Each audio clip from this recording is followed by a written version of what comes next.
Hello everyone, this is incredible nursing coaching classes. फिर से आपका स्वागत करता है। जैसा कि मैंने आपको फंडामेंटल ऑफ नर्सिंग में last topic complications of ivy therapy पढ़ाया था, उससे आगे आज अपन पढ़ने वाले हैं, जिसमें मैंने आपको पहले ही बोल दिया था कि आपको रेगुलर वीडियोस और क्लासेस मिलती रहे, इसके लिए आप चैनल को लाइक शेयर सब्सक्राइब ज़रूर करें। ओरिजिनली तो सभी सबसे पहले चैनल को सब्सक्राइब कर लें और बेल आइकन पे क्लिक कर लें ताकि आपको रेगुलर वीडियोस के बारे में जानकारी मिलती रहे। सो देखिए, आज का जो टॉपिक है वो आपको सामने दिख गया होगा कि आज का ओरिजिनल जो टॉपिक है वो आपके सामने है कि टॉपिक क्या रहेगा। आज का जो रहेगा वो CVP रहेगा। क्या रहेगा टॉपिक? CVP यानी कि central Venus pressure. Central Venus pressure जो कि अपन चेक करते हैं in case of cardiac patient, in case of stroke patient, in case of कोई इंजरी हुई है। बहुत सारे ऐसे इंडिकेशंस है जहाँ पर CVP को चेक किया जाता है। CVP जो कि एक तरीके से सेंट्रल वीनस प्रेशर है, इन द सेंस वेन का अंदर जो प्रेशर बना हुआ है उस प्रेशर को अपन क्या कर रहे हैं? चेक कर रहे हैं। और कौन सी वेन की बात कर रहे हैं? तो सेंट्रल, यानी कि जो मेन वेन्स होगी उनका जो प्रेशर रहेगा वो चेक करेंगे। एक इसका मेन इंडिकेशन जो है वो हार्ट फेलियर वाला है। हार्ट फेलियर में इसको सबसे ज़्यादा यूज़ किया जाता है। अगर किसी को TPN चल रहा है, मैं आपको सारी इसके इंडिकेशन बताऊंगा, परंतु अभी जनरल इंट्रोडक्शंस में आप समझ लीजिए कि ओरिजिनली अपने को पढ़ना क्या है। ठीक है, तो जो चीज़ें मैंने आपको बताई है वो सारे इंडिकेशन तो इसके होंगे ही सही, उसके अलावा और भी इंडिकेशन है जो अपन एक एक करके पढ़ेंगे। तो CVP central line Venus pressure एक तरीके से, ठीक है। तो इसमें देखिए, ये सेंट्रल विनस कैथेटर, ये कैथेटर जो है कहाँ पर इंसर्ट किया जाता है? इस सेंट्रल लाइन में, ठीक है। एक ये देखिए, ये वाला है ना। तो कुछ इस तरीके से प्रेशर में इसमें इंक्रीज ये इंसर्ट करके प्रेशर को जो है प्रॉपर तरीके से चेक किया जाता है ताकि पता पड़ सके कि टोटल प्रेशर कितना जनरेट हो रहा है, ठीक है। तो ये बात आपको अच्छे से याद रहनी चाहिए। आप हर एक डायग्राम को सुव्यवस्थित तरीके से देखेंगे क्योंकि एग्ज़ाम में कभी कभी पूछ लिए जाते हैं, तो आपको याद रखना है, ठीक है। तो पहला जो डायग्राम है ये वाला है। दूसरा देखिए, ये कौन सा, आप इसको अच्छे से देखिएगा क्योंकि कभी कभी एग्ज़ाम में पूछा जाएगा आपसे कि जो सेंट्रल वीनस प्रेशर है वो किस तरीके से और कितने तरीके का होता है। तो अभी यहाँ पर आप देख लीजिए, ये वाला जो है ओरिजिनली दो प्रकार का होता है। एक होता है नो इन्वेजिव, कौन सा?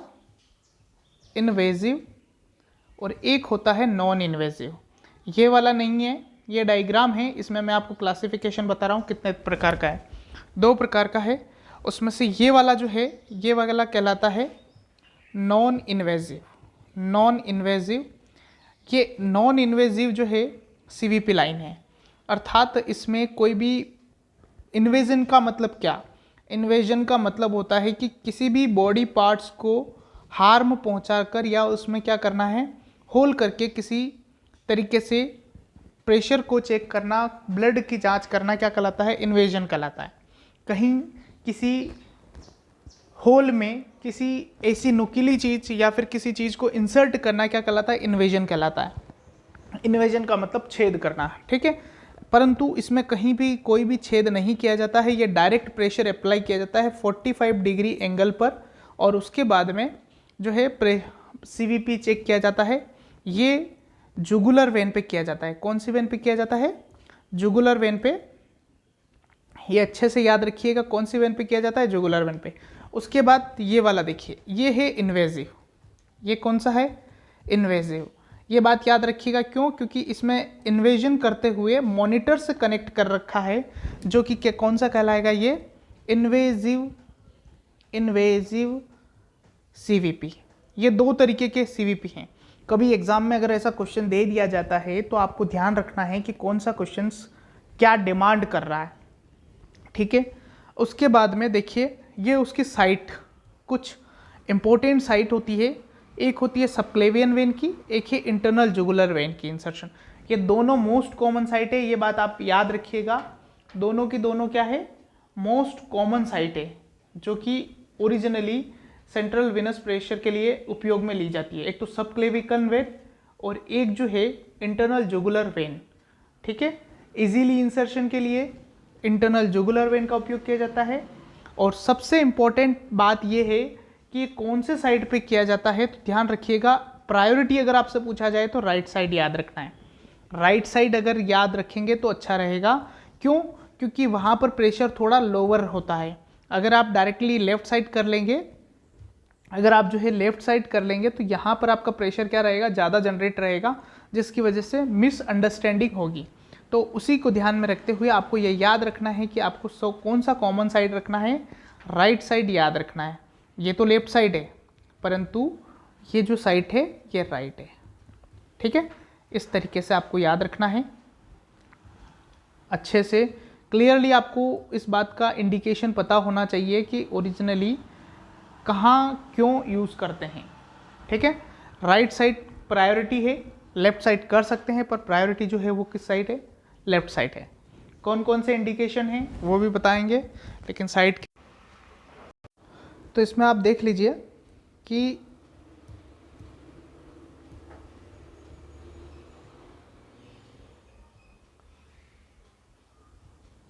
ये इन्वेजिव नॉन इन्वेजिव हो गया, यानी कि दो टाइप का होता है। तो ये वाला जो है नॉन इन्वेजिव है, जिसमें 45 डिग्री एंगल पे अपन ये करेंगे और प्रेशर चेक करेंगे।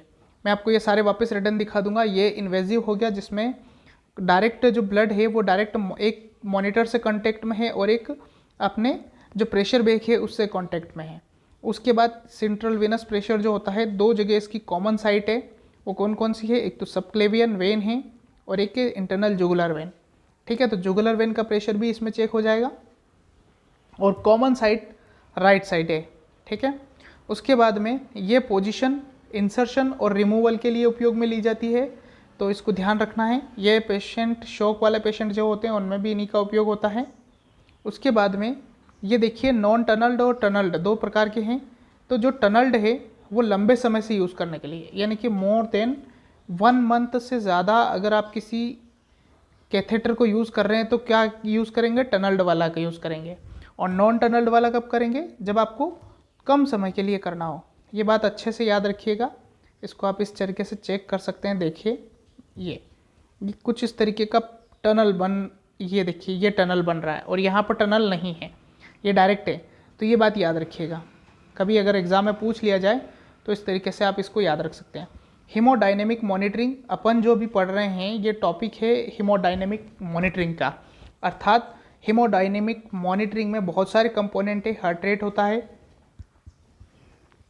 ब्लड होता है, प्रेशर जिसे बोलते हैं, सीवीपी होता है, पल्मोनरी आर्टरी प्रेशर पेप जिसे बोलते हैं, एसवीआर होता है, पीवीआर होता है, कार्डियक आउटपुट होता है और स्ट्रोक वॉल्यूम होता है।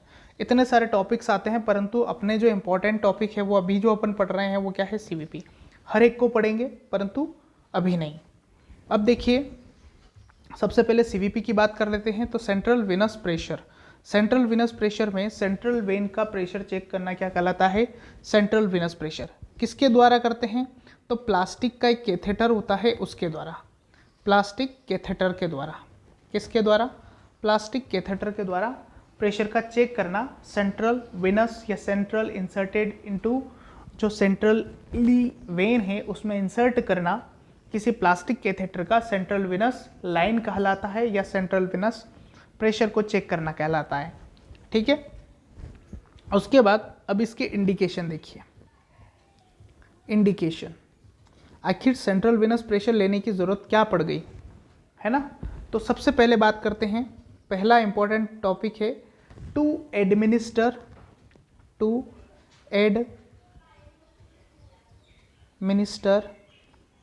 TPN, total parenteral nutrition.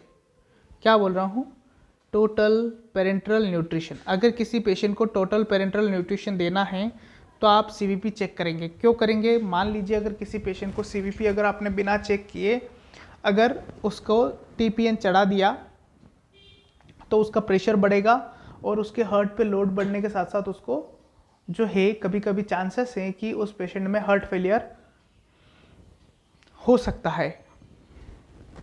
दूसरा, टू एडमिनिस्टर, दूसरा जो टॉपिक है, टू एडमिनिस्टर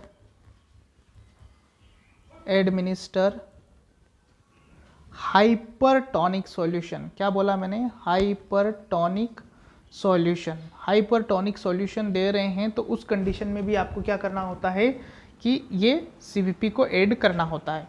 उसके बाद है, मान लीजिए किसी पेशेंट को कीमोथेरेपी एडमिनिस्टर करना है तो to administer chemotherapy drug. Chemotherapy drug जो होती है हमेशा याद रखिएगा इसी के द्वारा दी जाती है। क्यों? क्योंकि वो क्या होती है, ज़्यादा अनकंफर्टेबल महसूस होती है अगर आप उसको लोअर स्मॉल साइज वेन से देते हैं तो, इसलिए उसके लिए अपने को किसका उपयोग किया जाता है?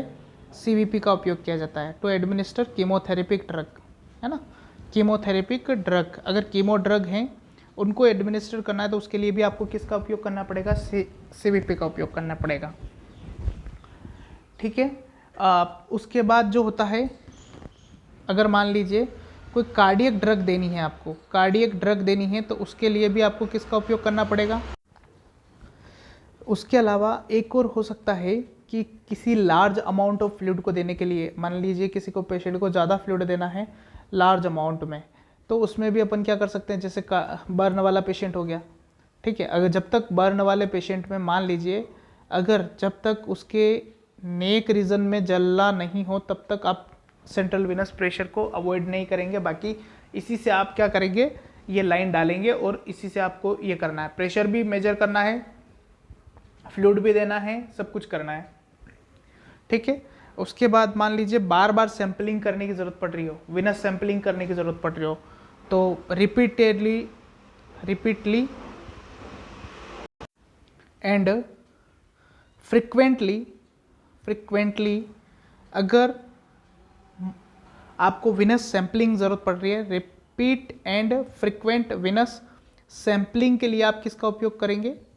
किसका उपयोग करेंगे आप? सीवीपी का उपयोग करेंगे या सेंट्रल विनस लाइन का उपयोग करेंगे। ठीक है। अगर आपको कोई भी मेडिकेशन लंबे समय से चलानी है तो उसके लिए भी आप क्या कर सकते हैं? सीवीपी लाइन दे सकते हैं। अर्थात अगर आपको लॉन्ग टर्म मेडिकेशन अगर किसी को देनी है, जैसे जीरियाट्रिक पेशेंट होता है, जैसे एंड लाइफ पीरियड का जो होता है उस समय, या फिर लंबे समय से कोई ऑपरेशन वगैरह हुआ है उस समय पे, या फिर मान लीजिए अगर आपको पेरिफेरल वेन वगैरह जो है नहीं मिल रही है, पेरिफेरल वेन वगैरह जो है नहीं मिल रही है, उस कंडीशन में भी आप जो है इसका उपयोग करेंगे। और या फिर आपको जो है सीवीपी चेक करना है, मॉनिटर करना हो, सीवीपी अगर आपको मॉनिटर करना हो तो भी आप क्या उपयोग लेंगे? सीवी लाइन उपयोग में लेंगे। सीवी लाइन का मतलब क्या होता है? सेंट्रल विनस लाइन का उपयोग में लेंगे। अब ये एक बात हो गई। अब देखिए सीवीपी प्रेशर जो होता है ओरिजिनली राइट एट्रियम का प्रेशर होता है। सीवीपी अपन जो बोलते हैं ना, वो ओरिजिनली राइट एट्रियम का प्रेशर होता है। क्यों? अब देखिए, मान लीजिए ये आपका हार्ट है, ठीक है, और ये आपकी अरोटा निकल रही है, ठीक है। अब देखिए वो बोल रहा है सीवीपी, सेंट्रल विनस प्रेशर, कौन कौन सी दो जगह हैं? इंटरनल जुगुलर वेन और सबक्लेवियन वेन, दोनों क्या है? वेन है, आर्टरी की बात नहीं हो रही है। राइट एट्रियम ये वाला। अब इसमें मान लीजिए सारा ब्लड जो है, तो ये जो वेन है, ये वेन सारी बॉडी का जो ब्लड है वो वापस रिटर्न यहाँ लाती है, यहाँ से पूरी बॉडी में जाता है और यहाँ से रिटर्न आता है। जब रिटर्न आता है ये वाला जो ब्लड है, ये रिटर्न पूरी बॉडी से घूम फिर के वापस हार्ट के पास पहुँच रहा है, हार्ट से यहाँ पहुँचता है, फिर लंग्स के पास जाता है और लंग्स से फिर आके यहाँ पर इकट्ठा होता है और यहाँ से इसमें जाता है, इसमें। तो कुछ इस तरीके से मैं आपको इसको अच्छे से बना के दिखा देता हूँ। तो ये जो सर्कुलेशन है, ये सर्कुलेशन ही आपको पता पड़ जाएगा कि किसका प्रेशर है, वो आपको दिखने लग जाएगा। ये कुछ इस तरीके का हार्ट होता है अपना, ये, ठीक है। ये आपकी अरोटा हो गई। ये कहाँ से निकल रही है? ये यहाँ से। कहाँ से? यहाँ से, ठीक है। ये आपका left atrium, right atrium, right ventricle, left ventricle, ठीक है। लेफ्ट वेंट्रिकल से आपकी अरोटा निकल रही है और यहाँ पर मैं आपको दिखा देता हूँ, यहाँ पर इसमें जो है वेंट्रिकल्स, ये आपका जो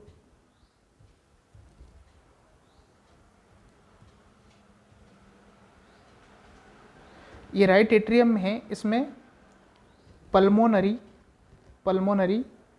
ये पल्मोनरी आर्टरी जो है, पल्मोनरी वेन जो है इसमें ओपन होती है और ये यहाँ से ये पल्मोनरी आर्टरी निकलती है और ये ले जाती है यहाँ पर, ये आपके लंग्स में क्या ले जाती है, ब्लड को। यहाँ पर ब्लड जो है ऑक्सीजनेटेड होता है और फिर ये जो मैंने आपको वेसल्स बताई है, कौन सी वेसल्स, ये यहाँ से निकलते हुए इस तरीके से जाती है और ये इसमें कनेक्ट हो जाती है, ये वाली, ठीक है। तो ये इस तरीके से हार्ट का जो सिस्टम है, परंतु ये बॉडी पे गया आपको दिखा, अभी अपन ला के दिखाते हैं। सारी बॉडी का ब्लड जो है ये तो केवल हार्ट के आसपास की जगह हो गई। अब यहाँ से जो पंप हो रहा है, ये अरोटा में जो ब्लड जा रहा है, ये वाला ब्लड वापस पूरी बॉडी में होता हुआ रिटर्न पहुँचता है आपके यहाँ पर, कहाँ पर, राइट एट्रियम। और इसी का अपन प्रेशर ले रहे हैं, इसी का अभी अपन जो है प्रेशर चेक कर रहे हैं। तो वो प्रेशर ओरिजिनली किसका हो गया, इसी का, क्योंकि ये सारा चीज़ किस में जाके इकट्ठा होगी, इसी में। तो इसका मतलब ये जो प्रेशर है, ये जितना भी ब्लड आएगा वो जाएगा तो इसी में, और जितना भी प्रेशर है ये किसका प्रेशर है, इसी वेन का है। तो इस हिसाब से ये जो प्रेशर हो गया, ये किसका प्रेशर हो गया, राइट एट्रियम का CVP pressure is equal to right atrium pressure बोल सकते हैं ना, क्योंकि आपको पता है मैंने आपको किस तरीके से समझाया है, तो आप उस बात को समझ पाए होंगे। ओरिजिनली ये जो होता है 3 से 8 mm ऑफ Hg होता है नॉर्मल प्रेशर। तो ये एग्जाम में पूछा हुआ क्वेश्चन है कि नॉर्मल सीवीपी प्रेशर कितना होता है, तो 3 से 8 mm ऑफ Hg। ये याद रखिएगा, छोटी छोटी बात है परंतु इम्पॉर्टेंट है। और मैंने आपको दोनों ही बातें बता दी। अगली जो हेडिंग है वो आती है टेक्निक की, कि कितनी टेक्निक से इसको आप कर सकते हैं। तो मैंने आपको दोनों ही टेक्निक बता दी, एक तो इन्वेजिव और एक कौन सी, नॉन इन्वेजिव, ठीक है, नॉन इन्वेजिव। इसमें इन्वेजिव में मॉनिटर से कांटेक्ट करके बनाया जाता है, और इसमें 45 डिग्री पर डायरेक्ट प्रेशर से लिया जाता है, ठीक है। तो ये वाला देखिए, मैं आपको दोनों दिखा देता हूँ, सिंपल है दोनों ही चीज़ें।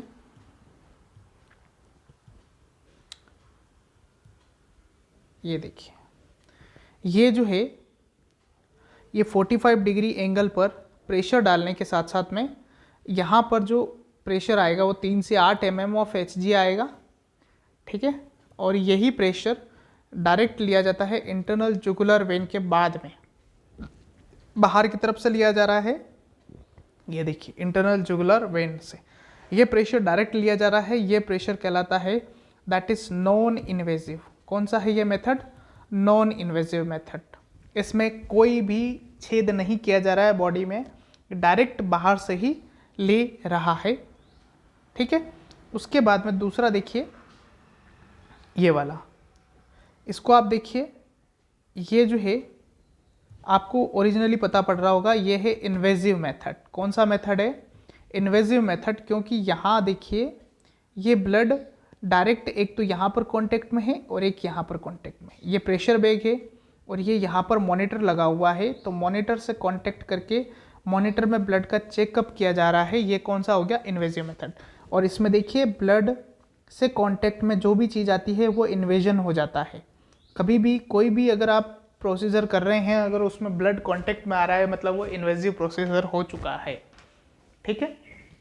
दूसरी बात, अगली बात जो मैंने आपको बतानी है वो है पोजीशनिंग के बारे में। तो मैं आपको पोजीशनिंग के बारे में भी अच्छे से समझा चुका हूँ कि इसमें पोजीशन कौन सी देते हैं, आप सभी जान ही चुके हैं। कौन सी पोजीशन है ये, ट्रेंडलनबर्ग पोजीशन। कौन सी पोजीशन, ट्रेनलनबर्ग पोजीशन। कौन सी पोजीशन? ट्रेनलनबर्ग पोजीशन आपको देनी है पेशेंट को। कब देनी है? जब आप इंसर्शन कर रहे हैं, इंसर्शन और removal of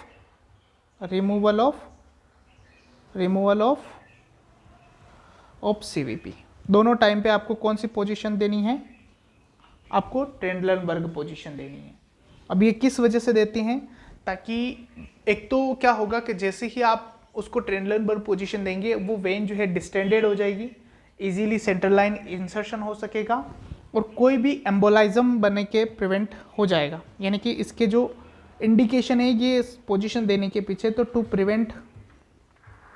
prevent emboli formation है ना, एम्बोलिज्म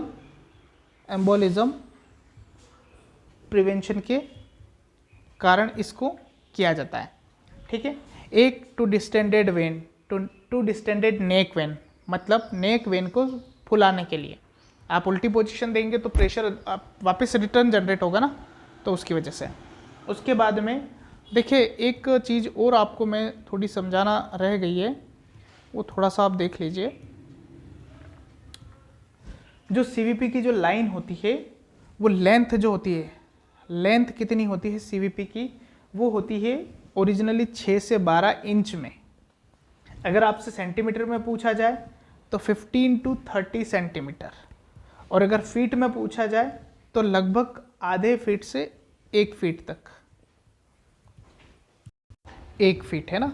तो ये इसकी जो है टोटल लेंथ है वो आप तीनों आप समझ गए होंगे, तीनों एक ही है। इसकी लेंथ कितनी होती है? 6 से 12 इंच में होती है, 15 से 30 सेंटीमीटर में होती है, और या फिर आधे फीट से 1 फीट के एवरेज होती है।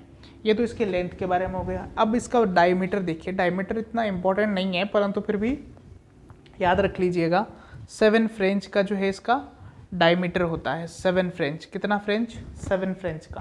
क्योंकि देखो फ्रेंच एक ये भी यूनिट होती है, तो फ्रेंच में आपको याद रखने में कोई कठिनाई नहीं होनी चाहिए, क्योंकि फंडामेंटल ऑफ नर्सिंग में बहुत सारी जगह फ्रेंच आएगा, तो इसको आप याद रखेंगे, अच्छा रहेगा। साइट मैंने आपको दोनों बता दी है, कौन कौन सी साइट है। एक तो जुगुलार वेन है और एक इंटरनल जुगुलार वेन है। दोनों साइट में कहाँ पर करते हैं? राइट साइड में करते हैं।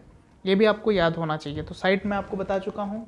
अब देखिए जो आप पोजिशनिंग की बात कर रहे थे और जो साइट बताई है, अब उस साइट के बाद में ओरिजिनली जो हार्ट होता है, मान लीजिए अपनों ने कोई भी ये हार्ट बनाया, तो जो आप ये लाइन है जुगुलार वेन है या सबक्लेवियन वेन है, तो जो टिप होगी कैथेटर की, जो कैथेटर आप यूज़ करेंगे उसकी जो टिप होगी वो टिप कहाँ तक जाएगी? तो यहाँ तक आनी चाहिए वो टिप, यानी कि राइट एट्रियम के नियर बाई टिप रहनी चाहिए आपके कैथेटर की। जो कैथेटर आप लगाएंगे वो कैथेटर की टिप कहाँ तक होनी चाहिए? Near by two right atrium, ताकि राइट एट्रियम का प्रेशर भी पता चल जाए और वेन का प्रेशर भी पता चल जाए। तो ये बात आपको याद रहनी ज़रूरी है, क्योंकि कभी कभी क्या होता है कि प्रेशर वेन में जनरेट होने के कारण और भी हो सकते हैं।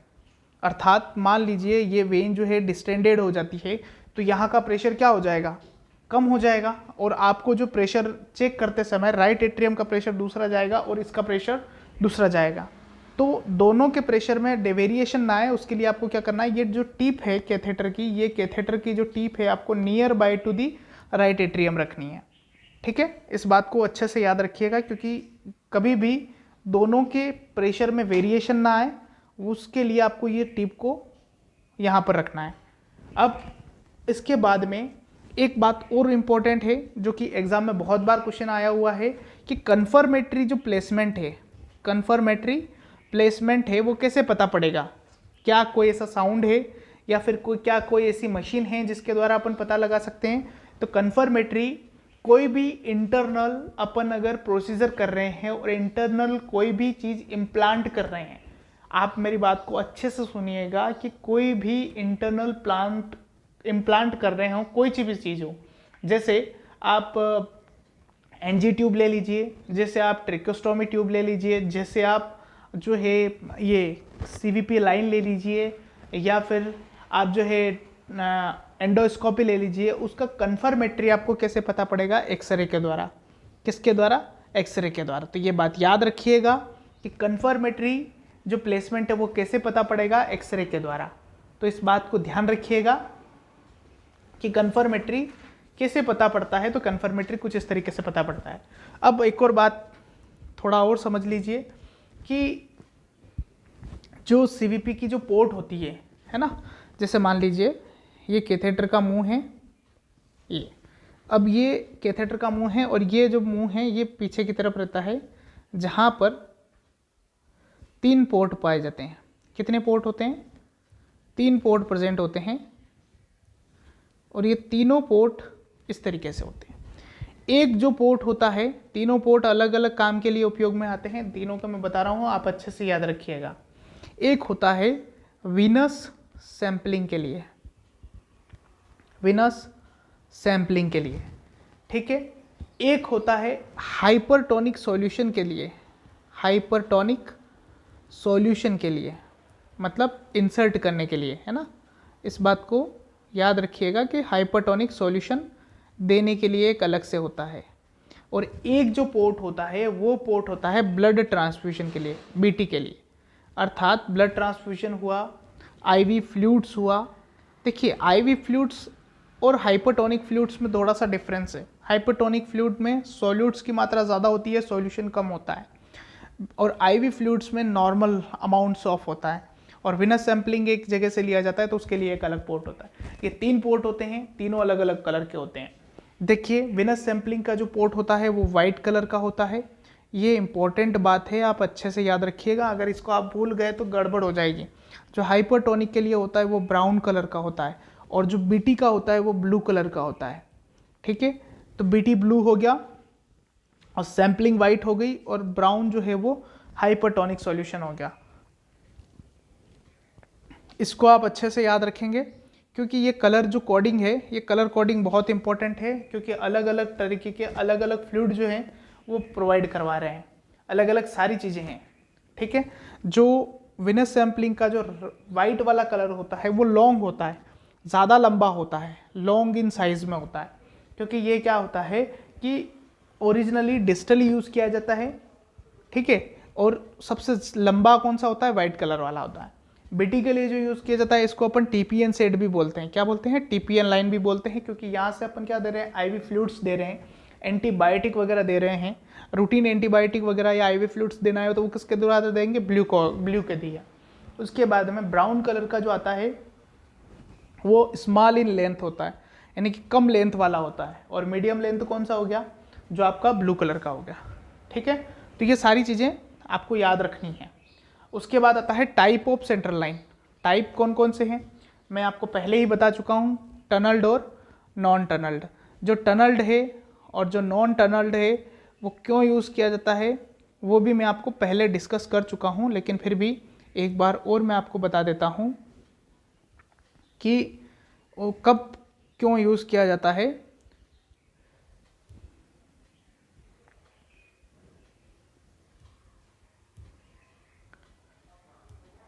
एक सेकेंड रुकिए,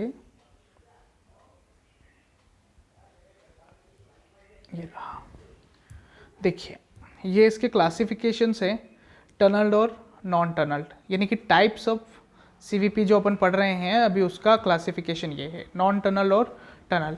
मान लीजिए आपको मोर देन 1 महीने से ज़्यादा अगर किसी के लिए सीवीपी लाइन डालना है तो वो टनल डालेंगे, न कि नॉन टनल। नॉन टनल कब डालेंगे? जब 1 से 2 वीक के लिए आपको क्या करना हो? सीवीपी लाइन को रखना हो, तब आप कौन सा यूज़ करेंगे? Non tunnel. बाकी अगर ये लंबे समय के लिए यूज़ करना है तो टनल्ड का यूज़ करेंगे। बच्चे में यूज़ करना है तो आप कौन सा यूज़ करेंगे? ये आपके लिए क्वेश्चन हुआ, इसका जवाब आपको देना है, क्योंकि ये जो है आप ढूंढिएगा, मिले तो सही, ठीक है, अगर नहीं मिले तो फिर है ही सही अपन, ठीक है। उसके बाद देखिए अब जो क्लासिफिकेशंस हैं उन्हीं को देख लीजिए। जो टनल्ड है इसी में बहुत सारे टाइप्स हैं जिनके फ़ोटो आपको चेक करने हैं। वो जैसे जैसे मैं यहाँ पर नाम लिखवाऊंगा इन्हीं को नाम को आपको किस पे सर्च करना है? गूगल सर्च करना है, और फिर उनको उनके जो वीडियो होते हैं या फिर उनके जो फ़ोटोज़ होते हैं उन फोटोज़ को देख लेना है, क्योंकि बहुत इंपॉर्टेंट है। पहला है देखिए हिकमैन। क्या है? हिकमैन का होता है, एक ब्रेसिक्स का होता है, जो कि ब्रेसिक्स ये बहुत रेयरली यूज़ होता है, ये हिकमैन भी बहुत रेयर यूज़ होता है। सबसे ज़्यादा जो यूज़ होता है वो है संगस्टन ब्लैकमोर ट्यूब होती है, जो कि स्वानगंज कैथेटर है। अलग अलग हर एक के नाम अलग अलग हैं। एक होता है लिनार्ड का होता है, किसका होता है? लिनार्ड का, जो कि रेयर यूज़ होता है, ठीक है। और एक आता है ग्रॉस हैंग का, किसका? ग्रॉस हैंग का। तो ये जो सारे हैं ये टनल्ड के एग्जाम्पल्स हैं। उसके बाद जो नॉन टनल्ड आता है, नॉन टनल्ड वो कितने 1 से 2 वीक के लिए उपयोग में होता है, ठीक है। अब अगर मैं आपसे कोई क्वेश्चन अगर पूछता हूँ कि मान लीजिए, एक क्वेश्चन लिखिए आप सभी, एक क्वेश्चन लिखिए। क्वेश्चन ये है कि विच ऑफ द फॉलोइंग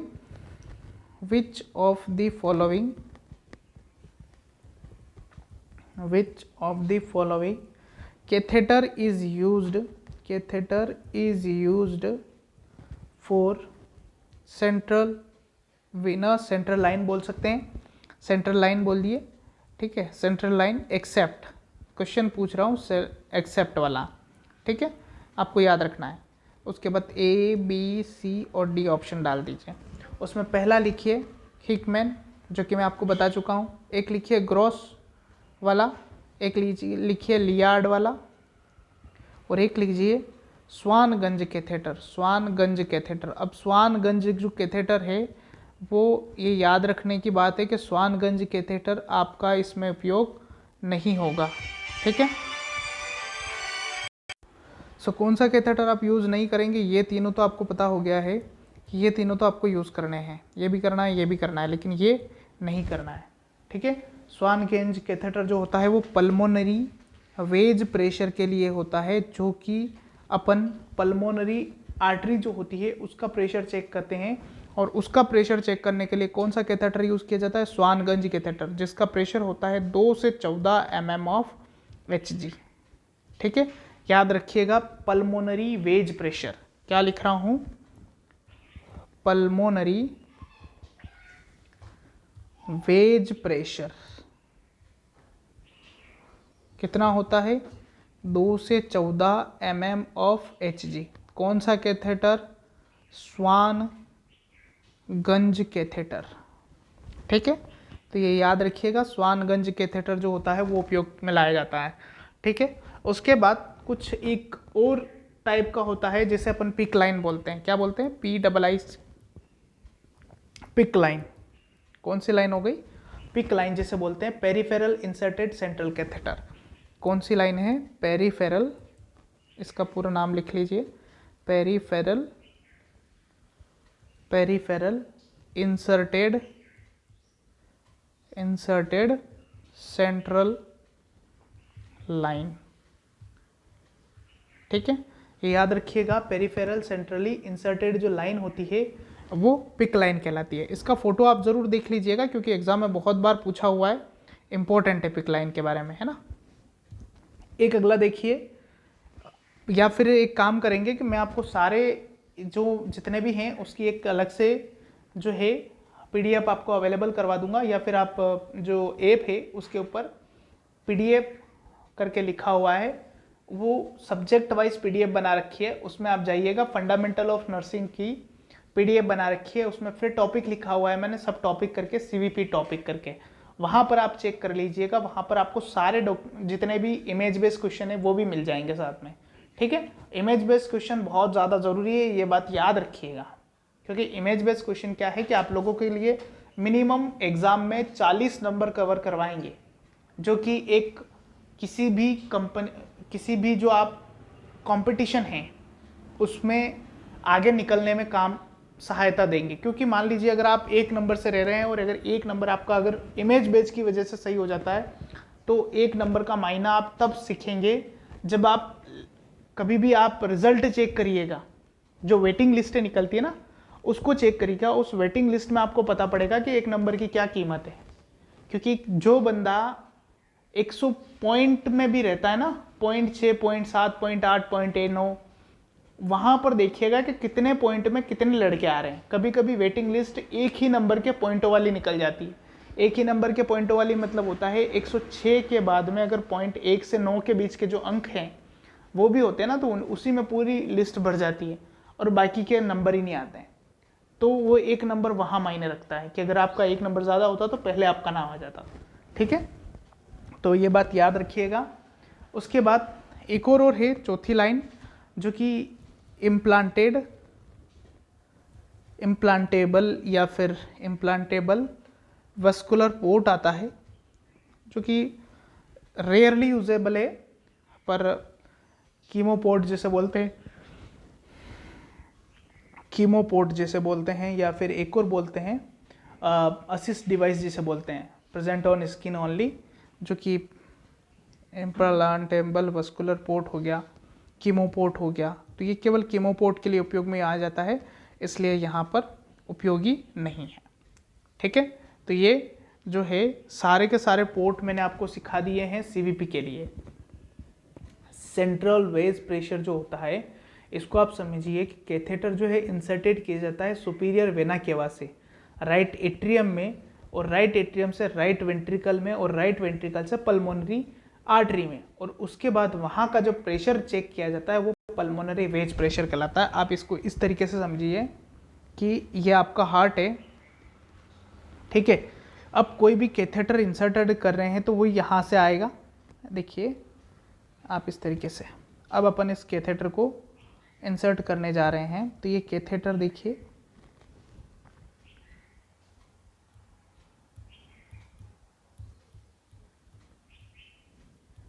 ये कैथेटर देखिए, ये कैथेटर जो है ये यहाँ से इंसर्ट किया, इस तरीके से आया, यहाँ तक आया, परंतु ये यहाँ ना रुकते हुए ये यहाँ आएगा, यहाँ से यहाँ आएगा, अर्थात आप चेक करते जाइए कहाँ से कहाँ जा रहा है, और फिर उसके बाद में यहाँ से जो पल्मोनरी आर्टरी निकल रही है उसमें होता हुआ यहाँ इस पल्मोनरी आर्टरी की जो पल्मोनरी वेसल्स होती है उसका प्रेशर चेक करना पल्मोनरी वेज प्रेशर कहलाता है।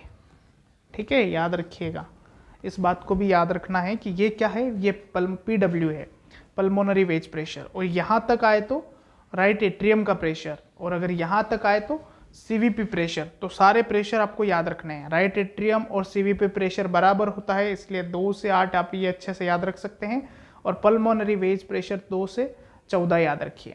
3 से 8 भी याद रख सकते हैं CVP को, 3 से 8 ज़्यादा बेटर रहेगा। ठीक है, और 2 से 14 पल्मोनरी वेज प्रेशर। तो ये सारे प्रेशर के साथ में सारे क्वेश्चंस मैं आपको करा चुका हूँ। ये पल्मोनरी का जो ओरिजिनली जो सेंट्रल विनस लाइन है या जो सेंट्रल असिस्ट डिवाइसेस है वो सारी मैंने आपको बता दी। क्यों यूज़ करते हैं, कब यूज़ करते हैं। एक आपके लिए क्वेश्चन है जो आप लोगों को देना है जवाब कि CVP जो है वो कब चेक किया जाता है। तो मैं आपसे पूछ रहा हूँ when CVP is check, when CVP is checked, है ना। ऑप्शन है इंस्पायरेशन, सेकेंड रेस्पायरेशन, तीसरा एक्सपायरेशन, या फिर चौथा नन ऑफ द अबव। अब आप लोग इसका जवाब दीजिएगा कि किस समय पर जो है आपका CVP चेक किया जाता है। CVP कब चेक किया जाता है वो भी इम्पॉर्टेंट है।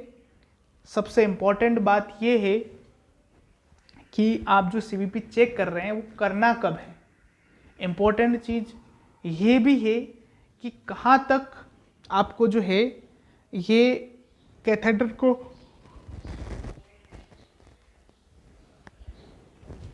इम्प्लांट करना है, और दूसरी बात कि प्रेशर होता कितना है।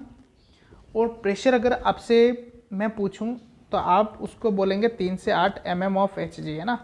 अगर मैं आपसे पूछ लूं कि वाटर सेंटीमीटर H2O में बताइए, तो सेंटीमीटर H2O में होता है 5 से 10, कितना होता है 5 से 10 सेंटीमीटर H2O में होता है प्रेशर। तो ये इस तरीके से आपको याद रखना है, ठीक है। और इसी के साथ में आपका जो पूरा सिलेबस है इसका वो आगे बढ़ते हुए CVP को ख़त्म करता है। अब CVP से नेक्स्ट टॉपिक की तरफ बढ़ेंगे, वो अगली क्लास में बढ़ेंगे। उसके लिए धन्यवाद। पढ़ते रहें और बढ़ते रहें।